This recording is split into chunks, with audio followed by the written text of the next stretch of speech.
Hello, welcome back to my channel. আমি shiny. আশা করি তোমরা সবাই খুব ভালো আছো। আমি তো খুব ভালো আছি। তার অন্যতম একটা কারণ হলো রিসেন্টলি আমরা দার্জিলিং থেকে ঘুরে এলাম। আজ তোমাদের সাথে সেই সব গল্পই শেয়ার করব। আগেই বলে রাখি, এইটা কিন্তু কোনো ইনফরমেটিভ ট্রাভেল ব্লগ নয়। মানে আমি এখানে কোনো হোটেলের ইনফরমেশন বা গাড়িতে কত খরচা পড়লো এই ধরনের কোনো ইনফরমেশনই শেয়ার করব না। আমি চেষ্টা করেছি দার্জিলিং ও তার আশেপাশের পাহাড়ি এলাকার সৌন্দর্যটাকে যতটা সম্ভব তুলে ধরার। আর প্রপারলি ট্রাভেল ব্লগিং করতে গেলে কোথাও না কোথাও এই প্রাকৃতিক সৌন্দর্যটাকে উপভোগ করা যায় না। কিছু কিছু ভিডিওস হয় না, দেখলে ভীষণ রিল্যাক্স ফিল হয়, ভীষণ সুদিং মনে হয়। আমি দার্জিলিংকে সেভাবেই তুলে ধরার চেষ্টা করেছি। সমতল ভূমি ছেড়ে আঁকাবাঁকা পাহাড়ি পথ ধরে আমাদের গাড়ি ছুটে চলেছে, আর রাস্তার দুধারে শুধুমাত্র প্রাকৃতিক সৌন্দর্যের ছড়াছড়ি।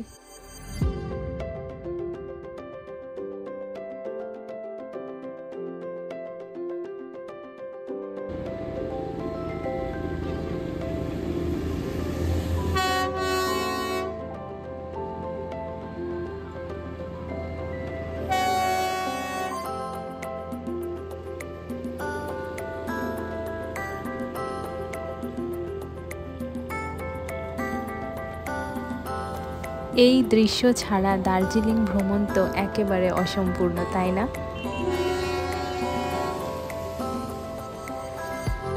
আমি এর আগে দার্জিলিংয়ে এসেছি, তবে শিবম আর মিশু প্রথমবার দার্জিলিংয়ে এলো। আর মিশুর এটা ফার্স্ট লং ট্রিপ। অনেকটা এক্সাইটমেন্ট ছিল, তার সাথে একটু নার্ভাসনেসও ছিল। তবে মিশু যে এত ভালোভাবে নতুন জায়গার সাথে, নতুন ওয়েদারের সাথে এত সুন্দরভাবে অ্যাডজাস্ট করে নেবে, এটা দেখে আমি সত্যিই অবাক হয়ে গেছি। হোটেলে চেক ইন করে আমরা দার্জিলিং ম্যালে চলে আসি, আর ওখানে বেশ খানিকটা সময় কাটানোর পরে তাড়াতাড়ি ডিনার করে নিই, কারণ নেক্সট ডে থেকে আমাদের সাইট সিন শুরু হয়ে যাবে।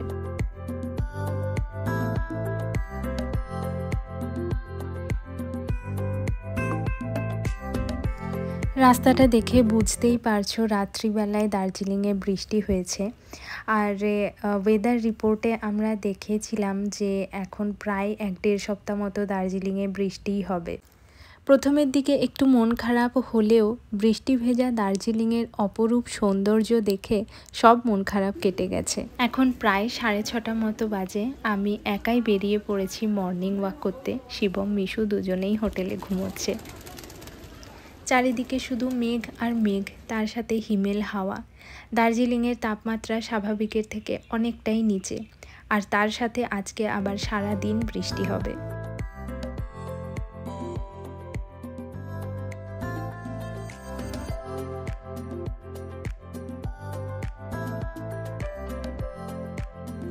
যাচ্ছি মহাকাল মন্দিরের দিকে। আঁকাবাঁকা পাহাড়ি পথ ধরে ওপরে উঠতে উঠতে কানে আসছে শিব বন্দনা। মহাকাল মন্দিরের পরিবেশটা অদ্ভুত সুন্দর। বৌদ্ধিস্ট মোনাস্ট্রি বা গুম্ফা আর হিন্দু মন্দির দুটোর পরিবেশ একসাথে উপভোগ করা যায়।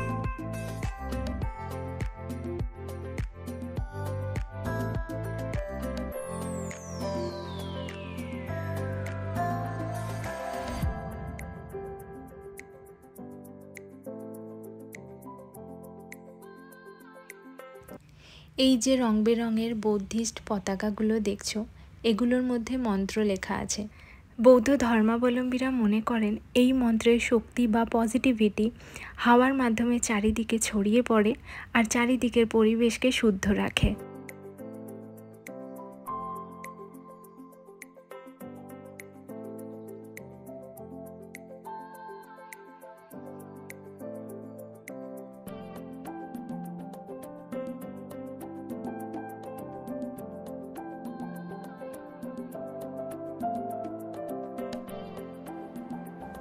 যথারীতি বৃষ্টি শুরু হয়ে গেছে।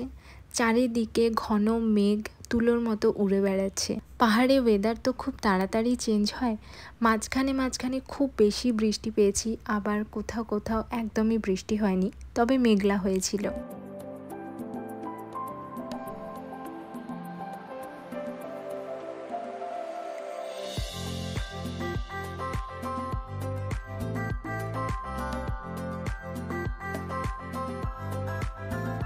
পাহাড়ি রাস্তা যে কি অপূর্ব হয় সেটা তো আর আলাদা করে বলতে হবে না। এই সুন্দর রাস্তা ধরে পৌঁছে গেলাম লামাহাটায়।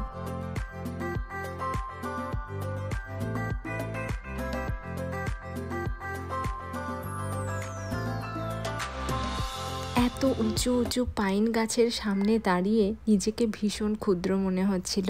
বৃষ্টি হলেও আমাদের উত্তেজনার কিন্তু কোনো কমতি নেই, ছাতা মাথায় এগিয়ে চলেছি। এত বৃষ্টির মধ্যে মিশুকে আর নিয়ে আসিনি। এখানে ছোট ছোট বেশ কয়েকটা শেল্টার বানানো আছে। শিবম আর মিশু ওখানেই আছে। আমি চারিদিকটা ঘুরে দেখে নিচ্ছি, তারপরে আমি মিশুর কাছে যাব আর শিবম ঘুরে দেখবে। ওপরে খুব সুন্দর একটা লেক আছে শুনেছি, কিন্তু বৃষ্টির কারণে রাস্তা এত স্লিপারি হয়ে গেছিল যে ওপর অবধি আর পৌঁছতে পারিনি।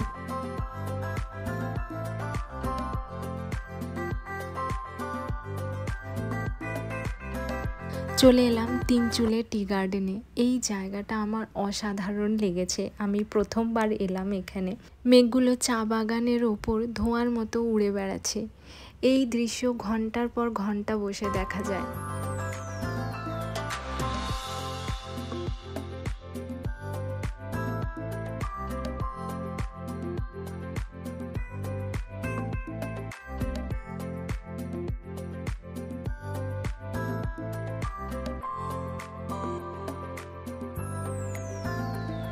এখানে দারুণ ঠান্ডা ছিল, একদম জমে যাচ্ছিলাম।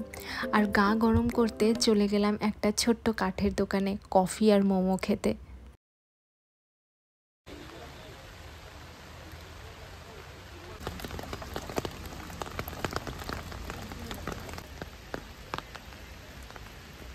এই বৃষ্টির আওয়াজটা কি রিল্যাক্সিং না।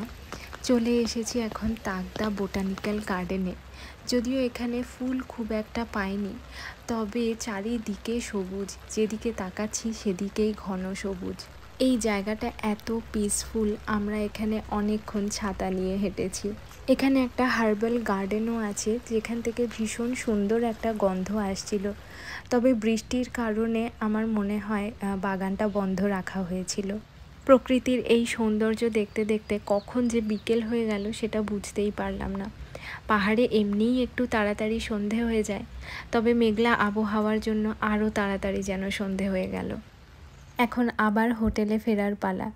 যদি বৃষ্টি না হয় ইচ্ছা আছে একটু রেস্ট নিয়ে আবার মেলে যাব।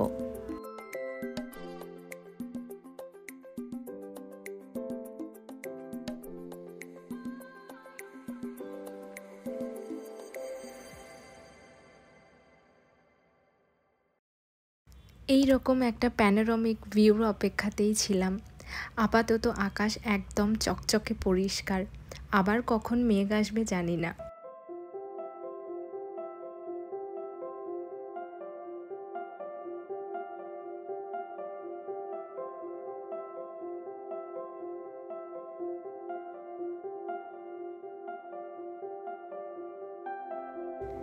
চারিদিকটা একদম ছবির মতো সুন্দর লাগছে। অনেকেই বলে দার্জিলিং এখন বেশ ঘিঞ্জি হয়ে গেছে, অনেক কনস্ট্রাকশন হচ্ছে, সেটা আমিও মানি। তবে দার্জিলিংয়ের যে একটা আলাদা আবেগ আছে, যেটা একদমই ইগনোর করা যায় না। আজকে হাঁটতে হাঁটতে চলে এসেছি ভিউ পয়েন্টের দিকে, আর সামনে গিয়েই দেখি মেঘ সরিয়ে কাঞ্চনজঙ্ঘা দাঁড়িয়ে আছে মাথা উঁচু করে। এই দৃশ্য যে কি অপরূপ সেটা ভাষায় প্রকাশ করা যায় না, শুধু উপভোগ করা যায়।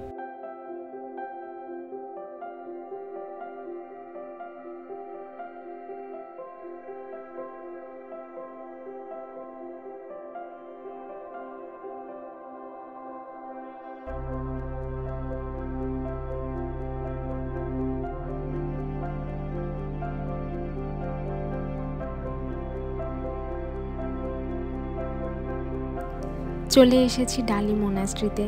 আজকে আমাদের দার্জিলিং সাইট সিন। সকালে আকাশ একদম পরিষ্কার ছিল, আর এখন অবস্থাটা একবার দেখো, চারিদিক মেঘে ঢেকে গেছে।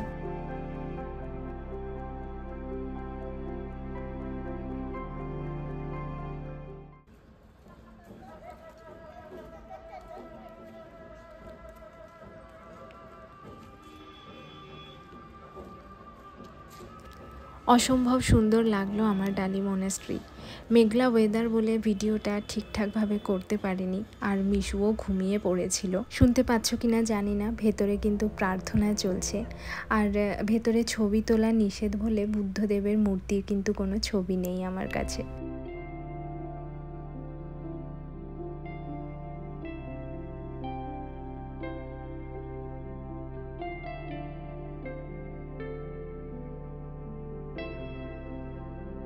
বাতাসি আলো পৌঁছতে পৌঁছতেই আবার মেঘ কেটে আকাশ পরিষ্কার হয়ে গেছে। এই রোদ বৃষ্টির খেলা এখানে লেগেই আছে।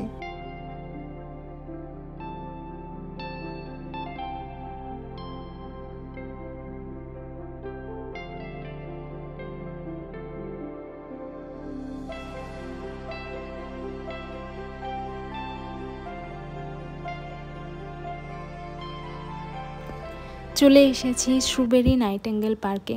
এটা কিন্তু দার্জিলিংয়ের একটা হিডেন জেম। আমার এক বন্ধু সাজেস্ট করেছিল এই জায়গাটা। ঠিক জু যাওয়ার আগেই পড়ে, ওপর থেকে দার্জিলিং শহরটা ভীষণ সুন্দরভাবে দেখা যায় এখান থেকে। আমি দার্জিলিংয়ের এত ভিডিওস দেখেছি, কিন্তু কখনো এই পার্কটার কথা শুনিনি। যদি পারো একবার অবশ্যই যেও।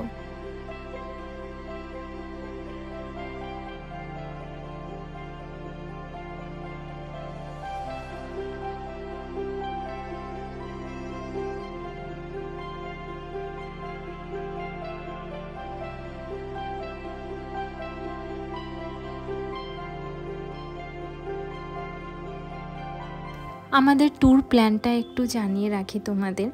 আমরা দার্জিলিংয়ে আসার পরে প্রথম দিনটা দার্জিলিংয়ের আশেপাশে মানে অফবিট জায়গাগুলো ঘুরেছি। আর সেকেন্ড ডেতে আমরা রেখেছি Darjeeling sightseeing. Third day sightseeing করতে করতে চলে যাব মিরিক, ওখানেও 1 নাইট স্টে আছে। আর নেক্সট ডে আমরা রিটার্ন করব, দুপুরে আমাদের ট্রেন আছে।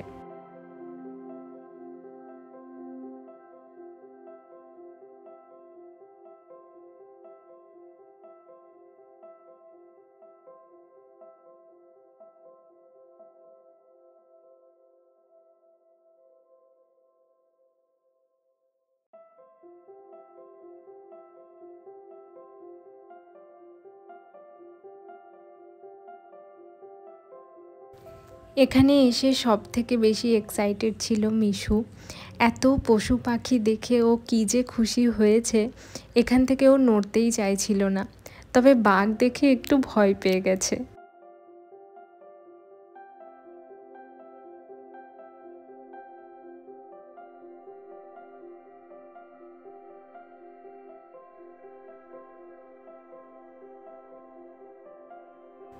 দার্জিলিং জুতে কিছু অসাধারণ পাখি দেখলাম।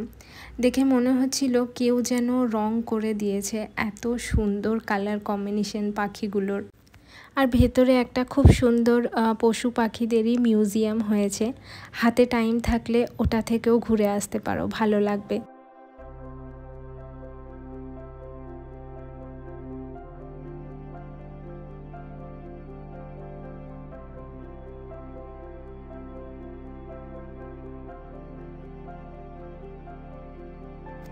চলে এসেছি পিস প্যাগোডাতে।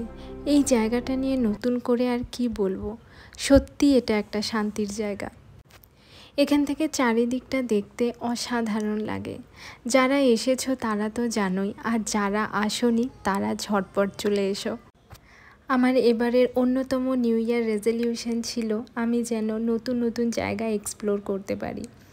আমি সত্যি গ্রেটফুল যে চোখের সামনে এত সুন্দর সুন্দর জায়গা দেখতে পাচ্ছি। ওই যে দূরে জাপানিজ টেম্পল দেখা যাচ্ছে, এই ভিউটা না ঠিক ক্যালেন্ডারে যেরকম সিনারি থাকে খানিকটা সেরকমই।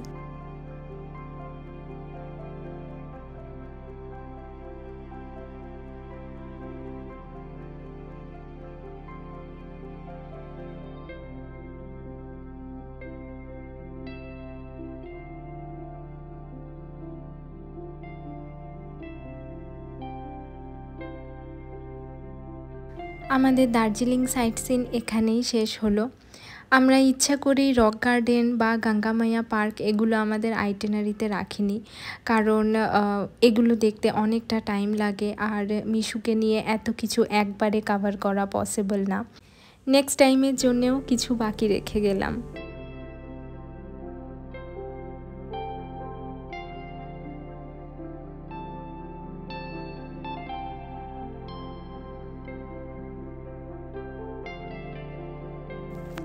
দার্জিলিংকে বিদায় জানিয়ে আমরা অনেকটাই এগিয়ে এসেছি মিরিকের দিকে। আর এখন আমরা কিছু সাইট সিন করব। এখন চলে এসেছি আমরা ইন্দো নেপাল বর্ডার, যেটাকে সীমানা বলে, সেখানে। ঘন কুয়াশা আর মেঘে চারিদিকটা এমন ঢেকেছিল, নেপাল দেখতে পাওয়া তো দূরের কথা, কাছাকাছি কিছু দেখতে পাচ্ছিলাম না। এখান থেকে আমরা গেছিলাম ইন্ডিয়া নেপাল চেকপোস্টে, মানে নেপালের ভেতরে, আর পশুপতি মার্কেটে। আনফর্চুনেটলি আমরা দুজনেই ফোন গাড়িতে ফেলে গেছিলাম বলে ওখানকার কোনো ভিডিও শেয়ার করতে পারলাম না।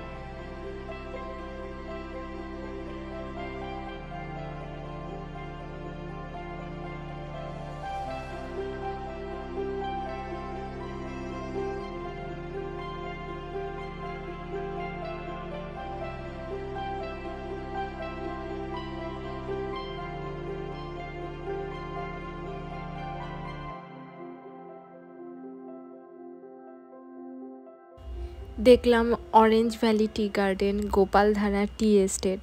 প্রতিটা চা বাগানই একদম মন মুগ্ধকর। তবে কোন চা পাতাটা ভালো হবে, কোনটা একদম অথেন্টিক দার্জিলিং টি, এটা আমি বুঝতে পারি না। তোমরা সবাই জানো আমি চা খেতে বেশ ভালোবাসি, স্পেশালি ফ্লেভার টি। এক্ষেত্রে আমাদের হোটেলে যিনি রিসেপশনিস্ট ছিলেন উনি খুব হেল্প করেছেন। স্থানীয় বাসিন্দারা যেখান থেকে একদম অথেন্টিক ভালো চা পাতা কেনেন সেই দোকানের খোঁজ উনি আমাকে দিয়েছেন। আর ওই দোকানের ওনারের কাছ থেকে শিখলাম কোন চা পাতা কতটা ফ্লেভারফুল কিভাবে চেনা যায় সেটা।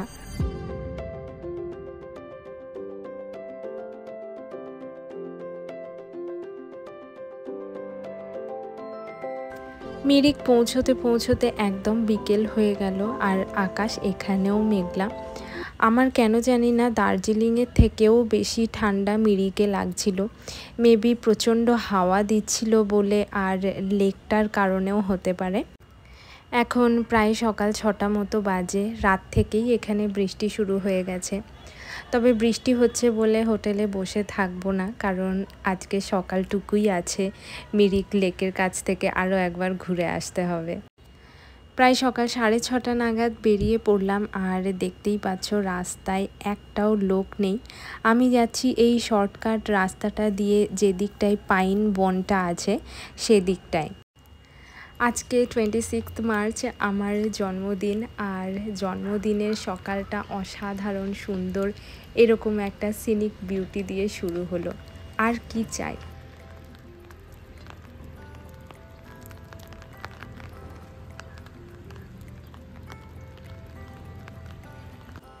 ওই যে দূরে দেখা যাচ্ছে আই লাভ মিরিক লেখাটা, এখানেই কিন্তু মোস্টলি সবাই ছবি তোলে। এত তাড়াতাড়ি এখানে ওয়েদার চেঞ্জ হয়ে যায়।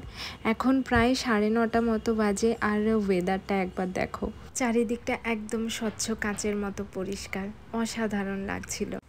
লাগেজ প্যাক হয়ে গেছে গাড়িতে, এবারে এনজিপির দিকে এগোতে হবে। বাড়ি ফেরার পালা। জীবনে প্রথমবার চা বাগানের মাঝে কেক কাটলাম। I am so grateful and blessed for everything.